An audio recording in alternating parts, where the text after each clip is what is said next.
Paul, we're going to pray for you. So I was told the theme is summer. And us Brits, we love to talk about the weather. And summer at its best is associated with halcyon days and happiness. But such days, long remembered and celebrated, are too often cut short. And that's the thing about seasons, they don't last. Shall I compare thee to a summer's day? Thou art more lovely and more temperate. Rough winds do shake the darling buds of May, and summer's lease has all too short a date. Or as Emily Dickinson, that was Shakespeare in case you didn't know, Sonnet 18. Emily Dickinson, as imperceptibly as grief, summer lapsed away. But I rather like this rather more lugubrious view taken by Philip Larkin.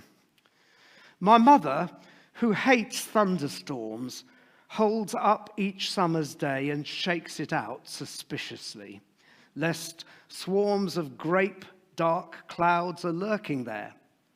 But when the August weather breaks and rains begin and brittle frost sharpens the bird-abandoned air, her worried summer look is lost. And I, her son, though summer-born and summer-loving nonetheless, am easier when the leaves are gone. Too often summer days appear emblems of perfect happiness I can't confront.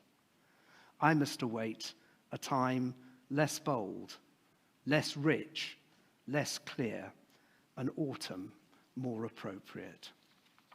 That's just to whet your appetite. When I thought of summer, I thought of camping, tents and stuff. Now, friends of ours have a small holding in the Forest of Dean, and this is a picture of it.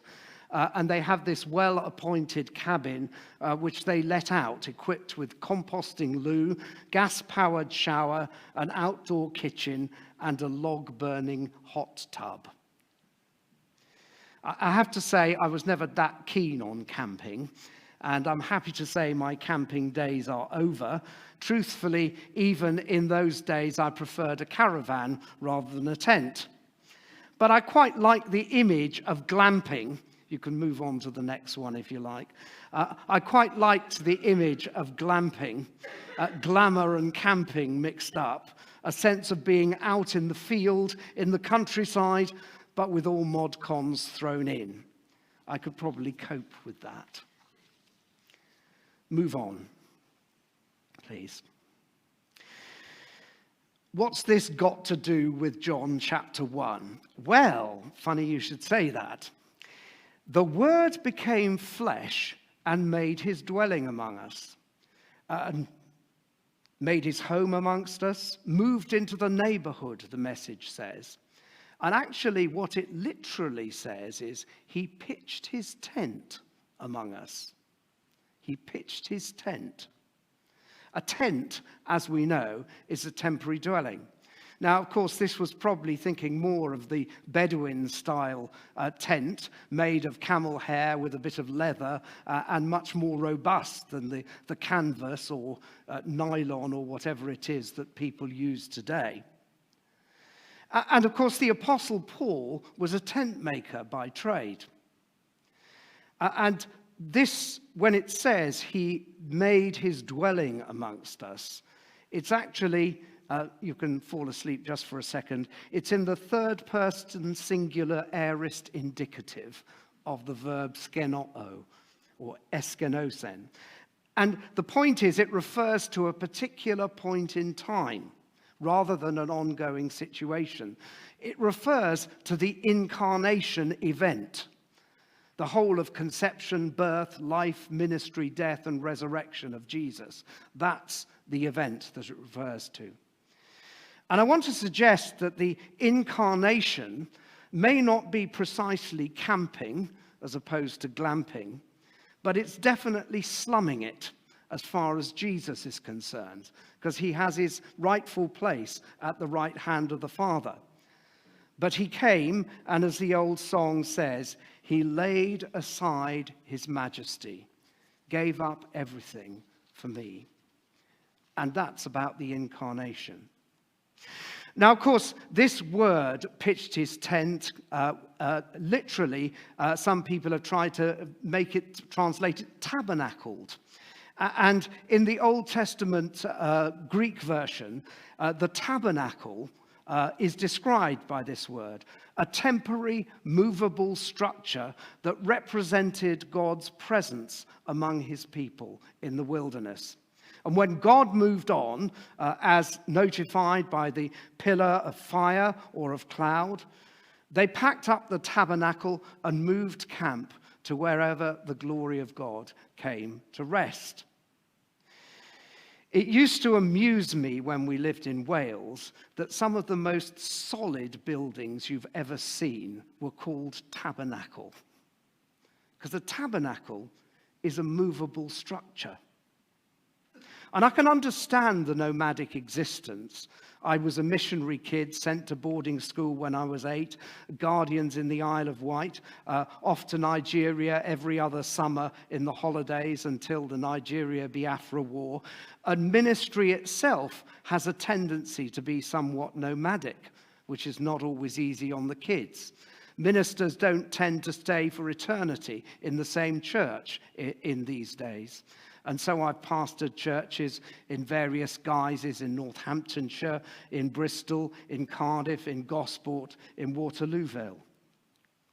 The tabernacle was always intended to be movable.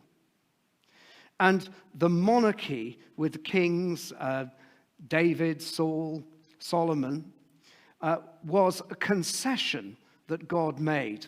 You can read about it, how the prophet Samuel warned them. It's a concession to the human need to create an illusion of permanence. We like to think that we're going on forever.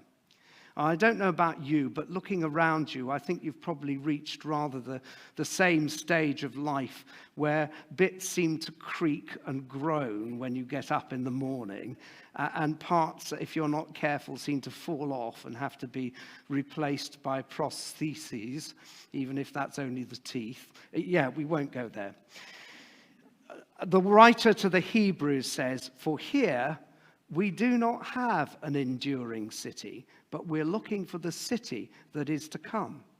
Like Abraham, who was looking forward to the city with foundations, whose architect and builder is God. God is on the move, and we should be looking to be on the move with him. So when Jesus came to earth and tabernacled amongst us, it was all part of the master plan, but it was never intended to be a permanent state of affairs. He tabernacled with humanity, not to stay here forever, but to open the way to glory through forgiveness, so that our eternal destiny might not be annihilation, but with him in glory in eternity. And if we read on in that passage, it says the law was given through Moses, grace and truth came through Jesus Christ. The problem with the law, thank you for keeping up, the problem with the law is that it brought truth, but not an awful lot of grace. It was intended to be a protective, gracious guide for God's people that set boundaries for healthy living. But it became, through rabbinic interpretation, A, unnecessarily restrictive, and B, powerless to help. Rather like shutting the stable door after the horse has bolted. In other words, it extracts a penalty when you have fallen short, but it doesn't lift a finger to help. A bit like the Pharisees in Jesus' day. Jesus tabernacles amongst us, full of grace and truth. The Message puts it like this: we all live off his generous abundance, gift after gift after gift. We got the basics from Moses, and then this exuberant giving and receiving, this endless knowing and understanding, all this came through Jesus, the Messiah. Truth, you see, brings us a new revelation of who God is, a loving creator with a heart to forgive. But truth also reveals who we are in his sight, sinners who have fallen short of his glory, in need of forgiveness, healing, and redemption. Grace with truth brings not only a revelation of our sinful fallenness, but the offer of forgiveness, healing, and a fresh start. And that's what Jesus, pitching his tent, tabernacling amongst us, is all about. The Word became flesh and tabernacled among us, made his dwelling among us, and we have seen his glory, glory as of the one and only Son who came from the Father, full of grace and truth. Thanks be to God. Amen.